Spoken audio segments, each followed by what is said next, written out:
We have only to enlarge our conception of causality, to excuse everything and forgive all.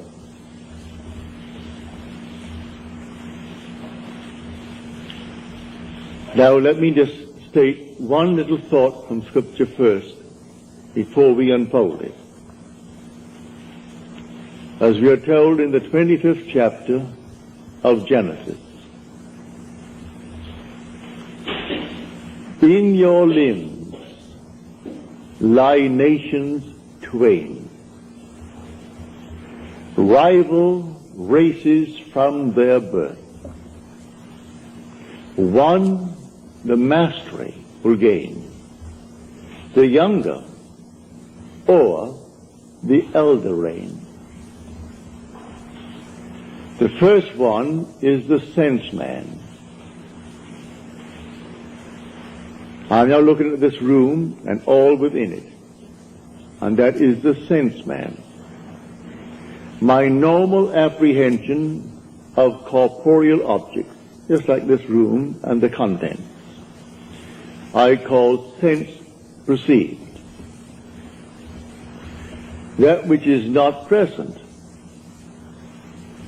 and yet I perceive them, I call that imagination. That is destined to rule. That is the second man, the Lord from heaven. The first man is of the earth, a man of dust. The second is from heaven. So here we are in this world, and this is the world of this dual state within every child born of woman. And so we have the physical man, the man of dust, and then we have the spiritual man, the man of imagination. That is the immortal man. When I see this picture of the duality of man and how all things are created by this hidden man, I forgive everything in this world that the physical man does. For the physical man is only a state. One being is playing all the parts. The part played by the thief is the same being playing the part of the judge who judges the thief. The part who is the murderer and the murdered, these are parts, but the being within is one. Now let me explain it first in the beginning with a simple story.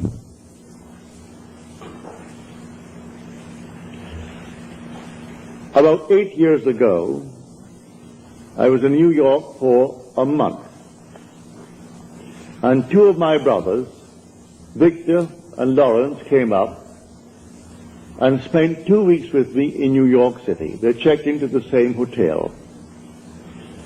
They wanted to see everything they could within 2 weeks, and I bought them 14 shows. And sometimes they went even to an afternoon show. They wanted to see everything in the crowded 2 weeks. But the one thing my brother Lawrence wanted to see was the new presentation of Aida. Well, the paper said it was sold out from the very moment that it was stated, a new presentation. Same music, naturally. The same score, but new scenery, something new about it.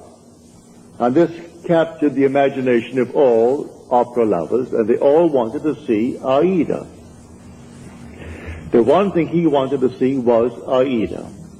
But the papers had huge big ads. Not one seat is available. Come down and buy seats for the other shows. And this was the old opera house around 40th Street and Broadway. It ran from Broadway to 7th, the old Metropolitan. So this morning we set out. I said, it doesn't really matter. I said, let us go. We have to go down and have lunch anyway. We will go and just see. We got there, and these huge big signs on the outside, no seats for Aida available. And they were plastered all over the Metropolitan.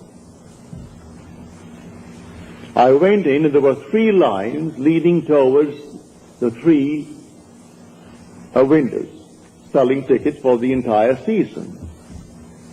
And there was no seat for Aida. I got into the first line. It was a very long line. Then I saw the 3rd line from me moving more rapidly than the 1st and the 2nd. So I moved over to that line.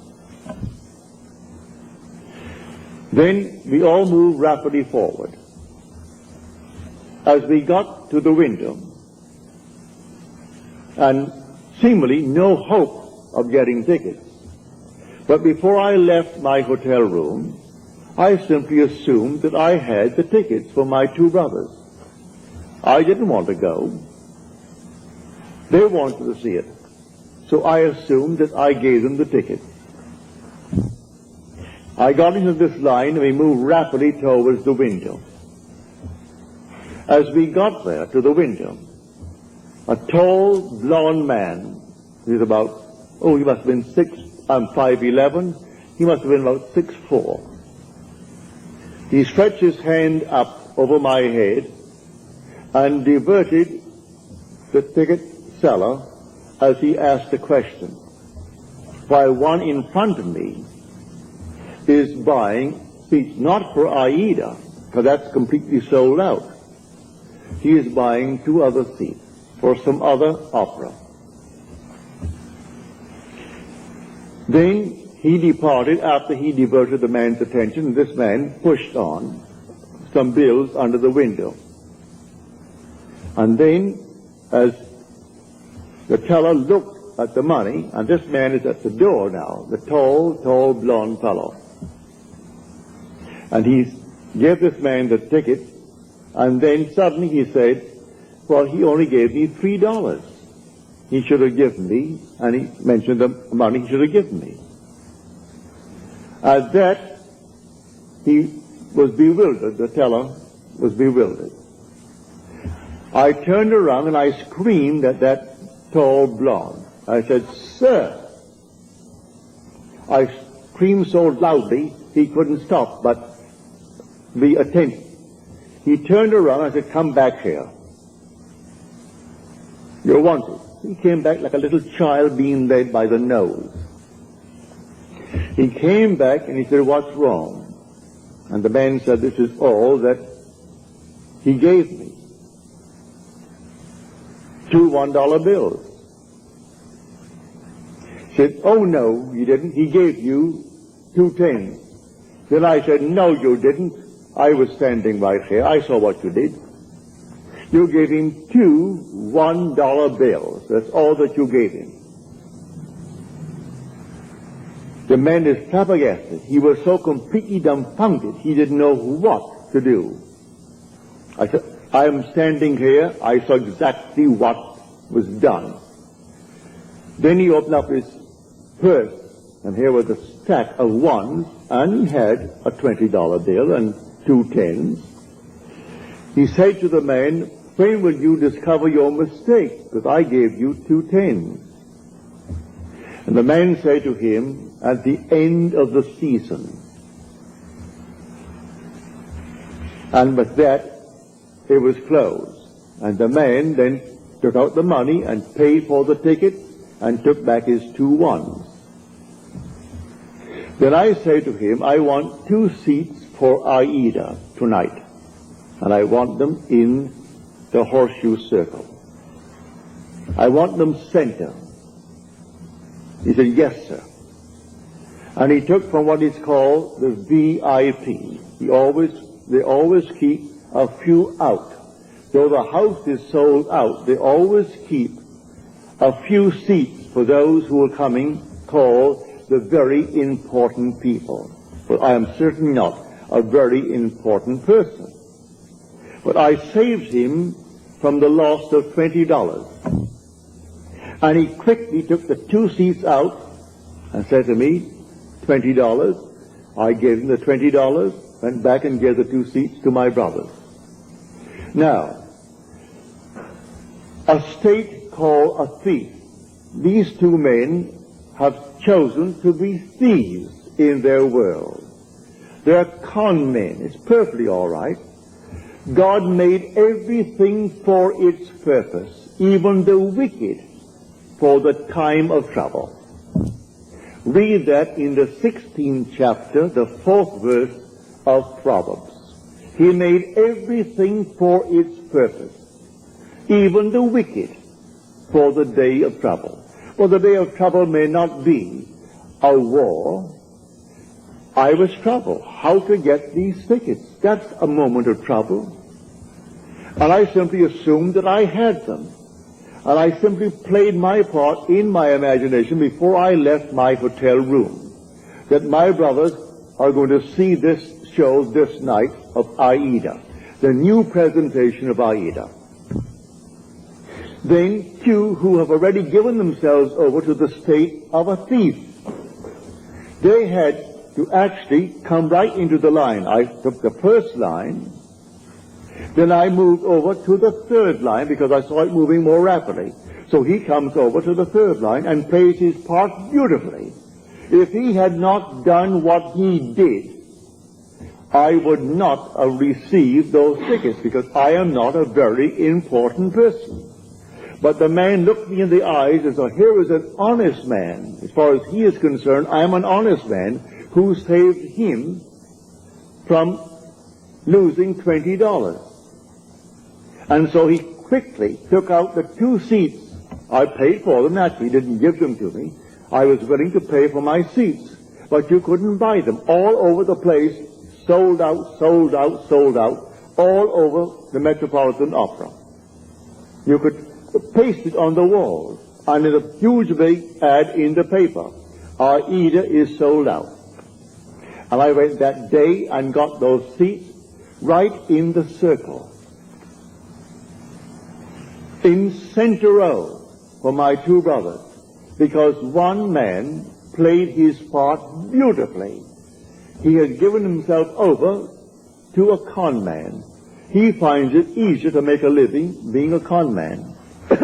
There are those who are pickpockets. There are schools that teach people to be pickpockets. Do you know that? They come right out of the school and go into a profession. All right, that's their part. They play that part. Now you play your part beautifully, and one of them can be instrumental in getting you what you want in this world. So I wanted 2 seats for Aida. Were it not for a con man in that world, I would not have had those 2 seats. So he comes into the line where I was in the line. He comes forward, and just as I got to the ticket window, he puts his hand over my head to divert the man's attention. And the one in front of me, who is buying 2 seats, not for Aida because you can't get them. He is buying 2 seats for something else. And he puts out $2 bills instead of 2 10s. And then this man starts, and I turned around as though I was inspired.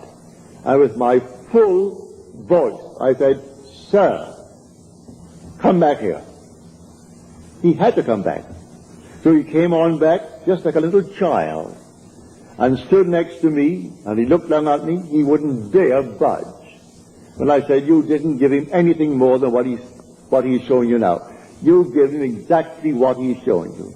Because I was here and I stood next to you. He was helpless. He couldn't hit me. He was many inches my height. I'm 5'11", and he may be about 6'5" or more. A strong, strapping blonde. But he was impotent in my presence when I called him back. He only played the part. So should I not forgive him? There are infinite states in this world. And all you have to do is forget states. You play your part. And every state necessary to make your part come to fulfillment will be present at the moment that you need it. And so we went over to Longchamp for lunch, and my brother Lawrence and Victor, they had their tickets, and that evening they went to see Aida. So in your limbs lie nations twain. They are rival races from their birth. One the mastery shall gain, the younger over the elder reign. And the younger is the second, and the second man is the man from heaven. And that man is your own wonderful human imagination, who is God. And there is no other God. That is the Lord from heaven. And the outer man that clothes him, he is under compulsion to fulfill the commands of that inner man. But everyone is falling into states, infinite states. To understand this world, you must think in terms of states. And so he has made everything for its purpose, even the wicked for the day of trouble. And so use everything, but you don't have to think of which one will do it. Forget it. Who will play the part? I never saw that man before. Never saw his partner in the little crime before. That was their choice in life. There are those who have chosen to be pickpockets for the rest of their lives. So if they're caught in the act, all right, that's part of the game. They've chosen that part to play. There are those who have chosen their part to play, like Mr. Hoover, who just departed this world. He chose that part. And there are others who chose other parts. Either wisely or unwisely, we fall into these things. But when the inner man begins to awake, he selects his part wisely. It's entirely up to us. So I tell you, everything in this world that you want to be, you can be, if you know that there are only states. You move into the state because the occupant of the state does not differ from the occupant of any other state. The one who played the part that day of the con man to get 2 tickets for $2 instead of $20 and go on the street and sell them for $15 and make himself a quick few bucks. The same occupant is God. God is playing all the parts. So all we have to do is simply to explain a little bit our conception of causality, to actually excuse everything and forgive everyone in this world. I forgave him because he actually was instrumental in getting me the 2 seats for my brothers. Were he not playing that part at that moment, I would not have had the seats. But before I left my hotel room, I simply assumed that my brothers had their seats and they were going to see Aida, and they came home thrilled beyond measure. So we went down, and seemingly no hope. I wasn't concerned about any hope. There were 3 long, long lines. After all, you're selling not just for the show of the night. You're selling for the afternoon show. You're selling for the evening show and for the entire season. And by a month in advance, 2 months in advance, they're all there. And so here are the lines.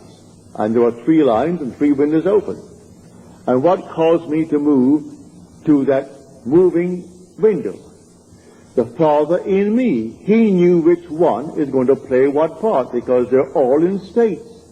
And my self is fully aware of all the states in the world. And if you can play a part to aid me in the fulfillment of my dream, you'll play. And so if I need a thief, there must be a thief somewhere. He was a thief. And he played a far better part in my getting the ticket than if he were an honest man. If he came up and played the part of an honest man, then the man would have said to me, he wouldn't know me, I'm not an important person, and so we have no tickets. Don't you sign? No tickets available. It's a sellout. But it was not a sellout, and a thief made it possible for me to get my 2 tickets. So when you see this, you forgive every being in the world. Everyone. They're all playing their part. So don't condemn anyone, because everyone will be instrumental in fulfilling your dream if you know this law. It's all infinite states. But remember, you are awakening to the reality of the second man. In this room, my simple apprehension of corporeal objects, the things on the wall, did here, the chairs, the house, this thing for a wedding tomorrow, all this is preparation for a wedding. All this is, to my sense man, reality. And I think of something entirely different, and that is called only imagination. And that is the second man. Now, what do I want in place of what my senses are telling me? Let me now enter into that state and live it as though it were true, and move forward in that state.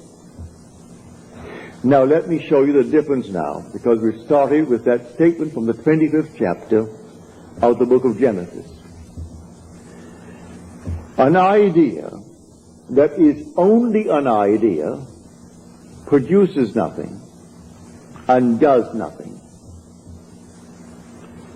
It must be felt, actually felt, so that it awakens within oneself certain sensations, certain motor actions, in order to be effective. What would the feeling be like if it were true?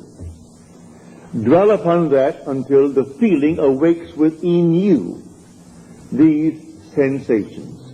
For imagination is spiritual sensation. That is the creative being in you. It's not just to entertain an idea. What idea? The idea must produce in you this feeling, which is a sensation, but it must be a feeling. What would the feeling be like if it were true? You dwell upon that until you catch that feeling.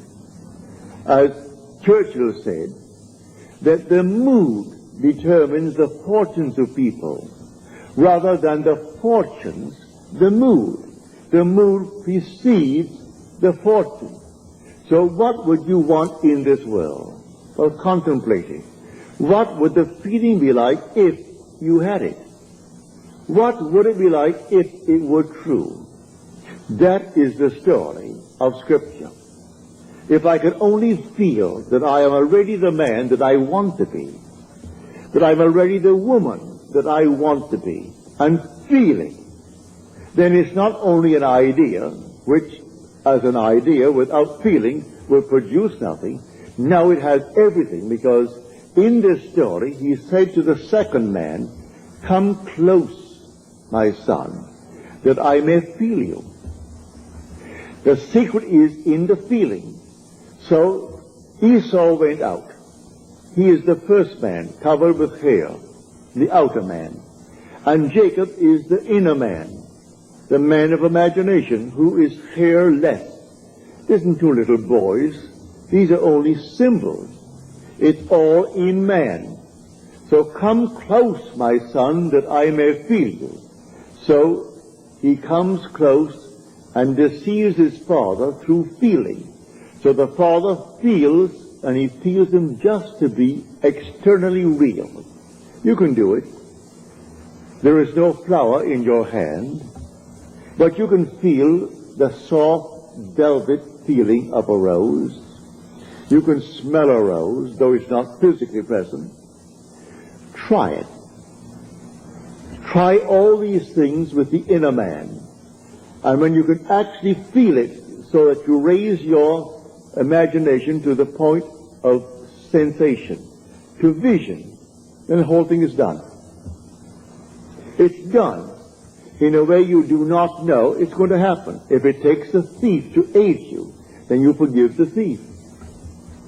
Should I not forgive that man who tried to rob that teller of $20 when he did for me what no one else could do? I could go to all the brokers in New York City and they couldn't get me 2 seats. I could go to anyone and they couldn't get me 2 seats for my 2 brothers. And I wanted them to have the joy of seeing the new presentation of Aida. So I went myself prepared in my imagination that I had 2 seats. And it took a thief to be instrumental in getting me the seat. Should I not forgive him for the part he played? He went to the door, this tall giant of a man, looked back at me, but he wouldn't have the courage to come up and slap me. There was something in me that dwarfed him in his own mind's eye. So in spite of his height and his bigness and his strength, he couldn't dare strike me, for I was speaking from a different level of consciousness altogether. So I didn't condemn him. He played the part he had to play, and by playing it, I got the seats.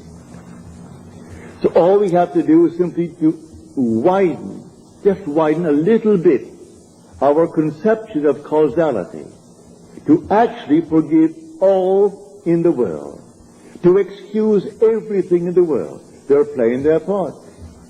So tonight you want a bigger job, you want more money in this world, you want, and you name it. Well then, it may be a thief who is going to aid you in the getting, without knowing he's doing it. Don't judge him, don't condemn him, just simply you go forward knowing that I have ways and means that the physical man knows not of. My ways, the inner man's ways, are past finding out. And you simply go forward in the assumption that you have already achieved what now is only a wish as far as the world is concerned. But you enter into the wish as though the wish is already fulfilled. So what would the feeling be like? Come near, my son, that I may feel you. And so he comes close. He said, come nearer, my son. Then he said to him, you know, your voice is the voice of Jacob. But your hands, your neck, and your scent, you have the feel of my son Esau. Esau is the outer world. So he gives emphasis to feeling. It transcends the voice. The voice was Jacob's, but the feeling, the touch, was that of an external world. He could feel the external world. It was a self-deception. He deceived himself into believing that what he desired, he had. It's not 2 little boys born of a woman. All this is parable. The whole story of the Bible is all parabolic. Telling stories that unless you have the depth to understand it, well, then you'll never really. But may I say, you will, eventually you will, and you certainly do understand it now. So tonight is a practical night. Do you know this night what you want? Really what you want? Well, if you do the same thing I did in getting the 2 seats. Do what I did when I was locked out completely from marrying the girl I wanted to marry. I simply assumed that she slept there, I slept here, and I went sunk to sleep, and in 1 week, my wife did an act which certainly I must forgive. In the eyes of the world, she is condemned for taking what she did not pay for. And yet, because of that act, I got my freedom. Then who is the culprit? Am I not? If there's any culprit, I am. If there is any culprit in this world, it is God. There is nothing but God. God is doing all in this world. He created everything in this world. And so if in me he is the second man, and the second man is my imagination, and that is God. For man is all imagination, and God is man, and exists in us, and we in him. The eternal body of man is the imagination, and that is God himself. Well, if I in my imagination slept as though I am happily married to a girl that the laws of New York State said I could never get because of my entanglement with my first wife, and in 1 week she performed an act which was judged harshly by society, and yet she was the instrument of my getting my freedom to marry the girl who now is the mother of my daughter. So how can I blame her who performed that act? She was in a state, and who did it? I did it. I did it by simply assuming that I was free and happily married to a girl that the state of New York said I could never marry because of the ancient laws that restricted my desire to get a freedom in that state. So you forgive everyone in this world. They're all playing their parts. So in my own case, I have seen thieves. I have seen all kinds of people play their parts. They were instruments in the fulfillment of my desire. So how can I ever condemn all? So the last cry on the cross, Father, forgive them. They know not what they do. Forgive them. The whole vast world is playing until he awakes in that body. He is playing the part, and he plays it automatically, unwittingly. For one who is awake, who knows exactly what he's doing. And so they all play their parts.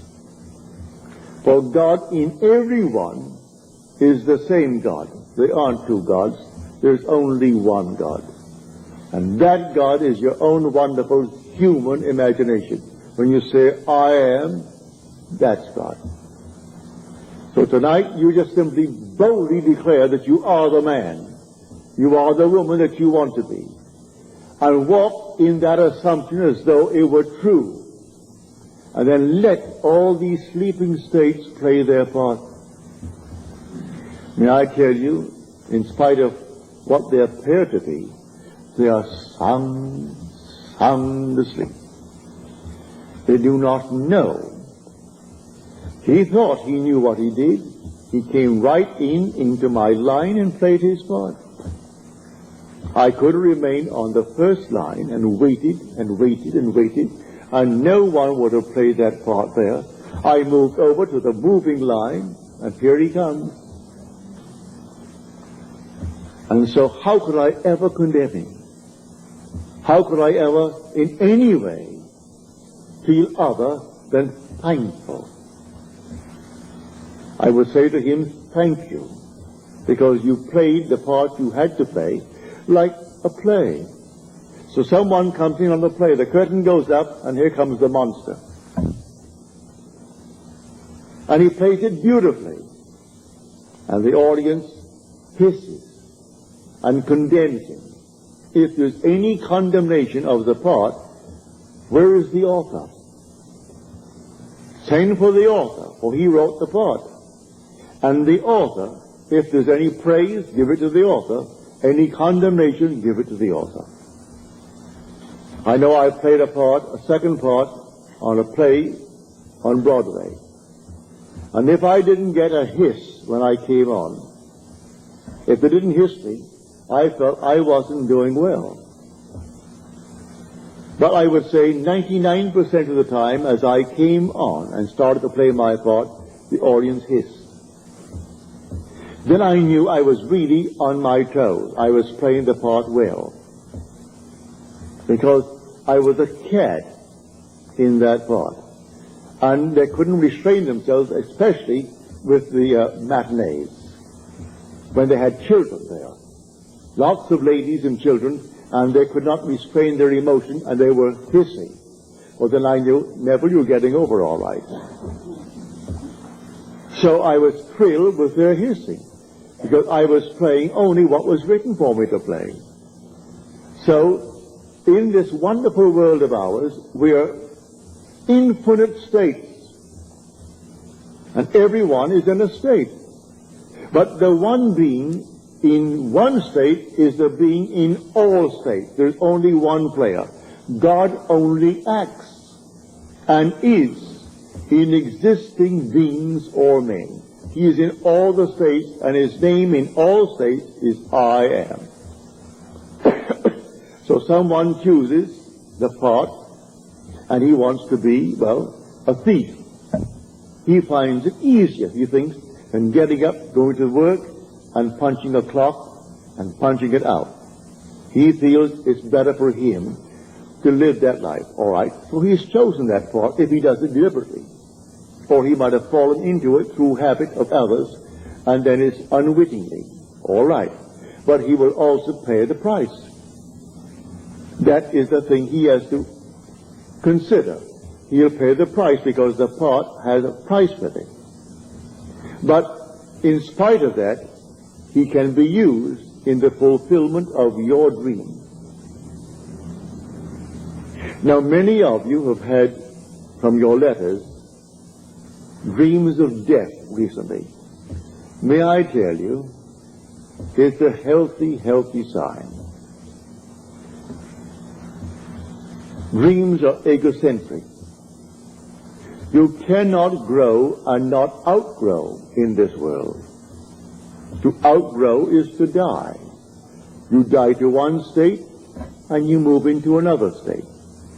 So anyone dreaming of death, many of you have dreamt of my death numberless times. As Paul said, I die daily. Every day he grows. If he did not die every day, well, then he didn't grow that day. So death, when you see yourself buried, or you see yourself in a coffin, or you see these things in your dream, is only a beautiful symbol of your growth. You are growing, that's why you see yourself buried, why you see yourself in a tomb. It's simply an expansion of consciousness. So you die to one state of consciousness as you enter a greater state of consciousness. So when people see themselves dying, or others say you're dead, it has nothing to do with a little physical body, because you don't die anyway. Not really, for nothing dies. It's always an expansion, an expansion, an expansion. So when you do see yourself being buried, give praise. You have died to your former beliefs. And these archaic concepts that you entertain, which only enslaved you, when now someone introduces you to a new idea, and you toy with the idea of accepting it, but you resist it for a while, then suddenly you see your body being entombed. It means it's gotten hold of you. These new ideas that will call you to an expansion of yourself. And so the old man dies that the new man may live. A seed must fall into the ground and die before it can be made alive. If it does not fall into the ground and die, then it cannot bring forth fruit. It simply remains what it was before. So if it dies, it bears much fruit. So don't be afraid of any vision of death. Death is the most glorious symbol in the mysteries of the expansion of consciousness. Man is expanding and expanding and expanding in this world. And one day, his wonderful imagination will awaken. And that is God. Then he sees the whole vast world as sleepers. All sleepers, and how can you condemn the sleeper?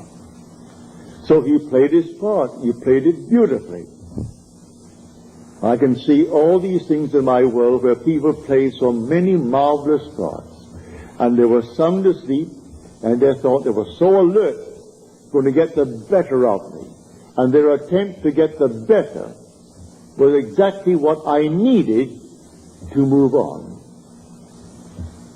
Just move on. They had no idea they were playing their part beautifully. So I forgive all the thieves that came into my world.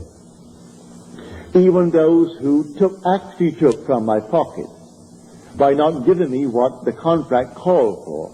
I thank them, because it simply allowed me to become all the more secure upon my own feet and not think for 1 second that I depended upon them or upon anyone else in this world. So let them go their way. They're all sound asleep, playing their parts. But this thing that happened, I would say about 7, 8 years ago, it was so forceful in my mind. My brothers thought that I was very courageous with this giant over my head to do what I did. It wasn't any courage. At that moment, I saw what he did. And when I said to him, "You didn't do it at all. I saw what you did. You stuck $2 there, and there they are. You didn't give him any $10 bills." He opened up his purse, and I saw all these ones, oodles of ones, and then a 20 and a couple of 10s at the side. And then he pulled out the 10s and gave them and took his 2 ones back. And then he went back to the door with the other partner of his and looked at me as though he could have killed me, but he didn't have the guts to hit me. He couldn't. If I were that big, he could not have struck me, because I was speaking on an entirely different level. And on that level, when I knew I was going to get my seats, that's all that concerned me, here comes the 2 seats. And the man said, "Yes, sir." He treated me as though I stood before him as the president. And he thought, now here was an honest man who saved me $20. I'm only playing the part. I only wanted 2 seats that night, because that's all that my brothers could give, because I had all these seats bought for them. All the shows on Broadway at the time within 2 weeks, and they went night after night, and matinees and everything else. Got it right up to their heads in shows. So I'm telling you, if you know of this dual being within you, in your limbs lie nations twain, rival races from their birth. One the mastery will gain, the younger over the elder reign. Now see that younger one actually reigns, and the younger one is your imagination. The older one is your sense man. The facts, these are the facts of life. What is my bank account? And I owe more than the bank account has in it now? Well, now that is Esau's judgment. Now, Jacob puts in 50 times what is there now. In my mind's eye, I have deposited 50 times more than is there. How it's going to happen, I don't know. I don't know, any more than I knew that day when I started off with the Metropolitan Opera, how I'm going to buy seats. When the papers tells me you can't buy a seat, huge big ad, save your time, don't come. All other seats are available, but not for Aida. And I go down only for Aida, and I get them, because of a seeming thief played by the part of God. For God plays all the parts in the world. There is nothing but God. And say, I am, that's God. That is the Lord Jesus within you. That is your immortal being that cannot die. He cannot die. That is your eternal self when you say, I am. Imagination is not some vague essence. It is a body, a reality, an infinite body that is so perfect when it's awakened, that in its presence everything is made perfect. But while it is awakening, it exercises that power. and draws into its world everyone that can play the part for its fulfillment of its dream. So here, I hope you heard it clearly. I hope I made it as clear as I can, because tonight should be a very practical night. That you will go out knowing who you are. You are dual beings. But the first man is of the dust, and to dust he returns. That is the man of earth. The second man is the Lord from heaven, and he cannot die. That's your own wonderful human imagination. It cannot die. But it sleeps embodied in this tomb. And one day it will awaken. As I've told you in the past, the symbolism of Scripture will surround you. It's perfect. It is true. Everything told you in Scripture as to his birth, you are going to experience. And then your imagination awakens. And you trust no one but it. Only this being within you do you really worship. Let them give all the medals and all the honors to this, that, and the other, to the little earthly man. It doesn't interest you.